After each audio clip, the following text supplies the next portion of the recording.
Soyons saints, en partenariat avec Magnificat. Nous souhaitons une très sainte fête aux Prudence ainsi qu'aux Lucius.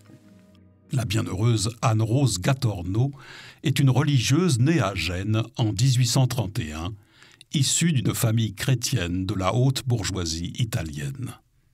À 21 ans, elle part vivre à Marseille avec son époux, Geronimo Cousteau, qui souhaite y faire fortune dans le commerce. Mais ils ont de gros ennuis financiers et ils reviennent à Gênes où ils vivent dans un grand dénuement. Leur fille aînée, Carlotta, tombe malade et devient sourde et muette. Puis son mari décède de la tuberculose après 6 ans de mariage. Et leur troisième et dernier enfant meurt lui aussi peu après. Ces drames amènent Anne-Rose à se rapprocher particulièrement de Jésus crucifié, et elle vit ce qu'elle appelle sa conversion. Elle désire s'offrir totalement à Dieu et prononce des vœux perpétuels privés, de chasteté et d'obéissance, le jour de la fête de l'Immaculée Conception. Puis elle entre dans le tiers ordre franciscain et ajoute des vœux de pauvreté.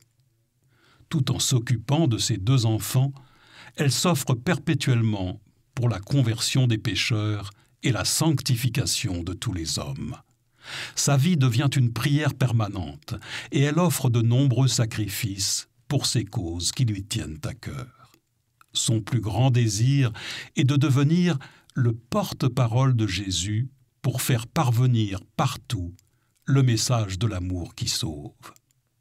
En 1862, elle reçoit les stigmates, spécialement ressentis les vendredis, qu'elle cache soigneusement.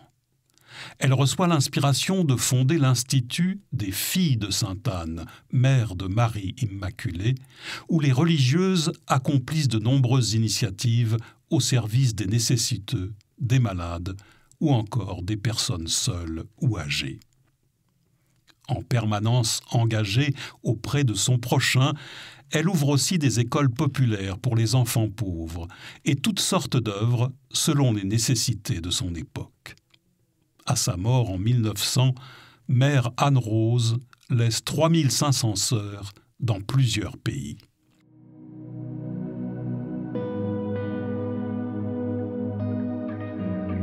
Mon Dieu, que puis-je faire pour que le monde entier t'aime, écrit Anne-Rose Gatorno. À sa suite, offrons nos prières du jour pour le salut du monde et la conversion de tous les pécheurs.